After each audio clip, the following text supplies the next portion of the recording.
বাংলাদেশে বিনা বিচারে এখনো জেলবন্দি সন্ন্যাসী চিন্ময় কৃষ্ণ দাস, আর তার মুক্তির দাবিতে মায়াপুরে ইসকনে প্রার্থনা আইনজীবী রবীন্দ্র ঘোষের।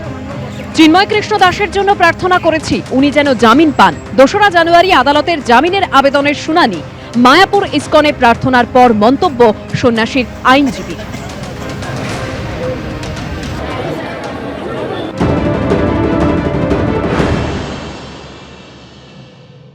কাছে আমাদের একমাত্র প্রার্থনা, আমার বিশেষ করে, আমি যাতে 2 জানুয়ারি 2025 চট্টগ্রামে চিন্ময় প্রভুর বেল অ্যাপ্লিকেশন আমরা মুভ করব। আবার আমরা আশা করি বেল জজ সাহেব গ্রান্ট করবেন। আমরা ওইটাই আশা করি, প্রার্থনা করেছি যাতে ওই দিন চিন্ময় প্রভুর বেলটা হয়।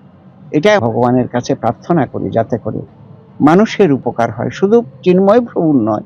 আমরা সকল মানবতার জন্য লড়াই করি, আমরা সকল প্রাণীর জন্য আমরা রক্ষা করি, আমরা সকল সম্প্রদায়ের জন্য আমরা লড়াই করি। এটাই আমাদের প্রার্থনা হবে, যাতে সকল মানুষ সুখী হয়। হিন্দুদের উপর নির্যাতন এটা আজকে নয়। আমরা 71 সালে দেশ স্বাধীন করেছিলাম, মুক্তিযুদ্ধ করেছিলাম। ওই সময় থেকে অত্যাচার এখনো পর্যন্ত কমে নাই, কম আর বেশি। কোনো আমলে বাড়ছে, কোনো আমলে কমছে, কোনো আমলে। বাংলাদেশে যা হচ্ছে ভালো হচ্ছে না, আমাদের একসঙ্গে লড়াই করা শিখতে হবে, না হলে পশ্চিমবঙ্গের ভবিষ্যৎ অন্ধকার। মন্তব্য মিঠুন চক্রবর্তীর।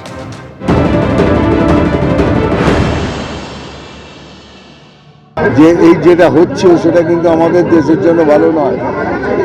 আমাদের বাংলাদেশ থেকে শিখতে হবে, আমাদের একসাথে হয়ে লড়তে হবে।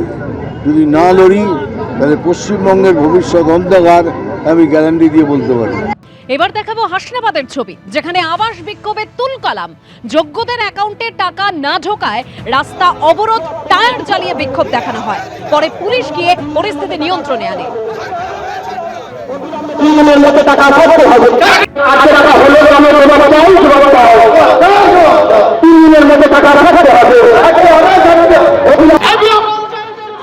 আবাস যোজনায় ঘর দিতে সরাসরি কাটমানি চাইছেন তৃণমূল বুথ সভাপতি।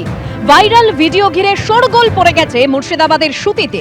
সুতি 2 নম্বর ব্লকের কাশিমনগর গ্রাম পঞ্চায়েতের 49 নম্বর বুথের তৃণমূল সভাপতি নীলিমা দাসের টাকা চাওয়ার ভিডিও এক্স হ্যান্ডেলে পোস্ট করেছেন শুভেন্দু অধিকারী। আপনি 10,000 টাকা দিয়ে দিন, আমি বাকিটা দিয়ে দিই। আপনার 20,000 কোনো দিকেই পাই না, আমি আপনার দিকে তাকিয়ে তোমাকে দিবে 10,000 টাকা, ওকে দিবে 10,000 টাকা, ওকে কি কথা। আবাস কেন্দ্রীয় সরকারের টাকা দেওয়ার কথা দেয়নি, বাংলার মানুষকে, গরিব মানুষকে বঞ্চিত করেছে।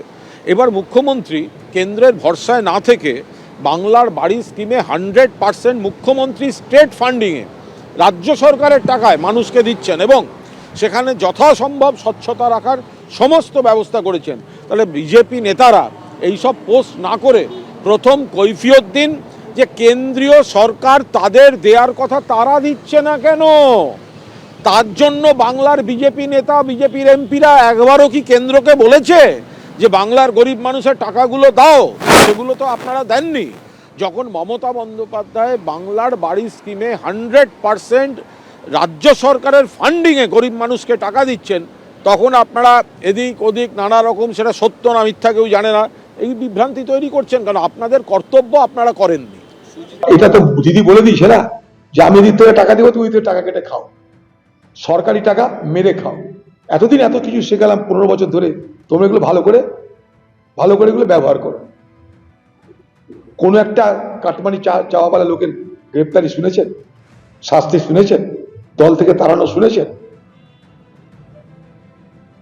উপর থেকে জল ঢালা হচ্ছে, নিচে চৌবাচ্চার নিচে ফুটো থাকছে, সেখান দিয়ে জল বেরিয়ে যাচ্ছে।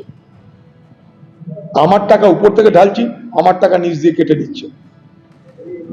দিদি বিন্দাস বসে আছে কি না, দিদি জনতার সেবা করছে, তাকে ভোট দিতে হবে।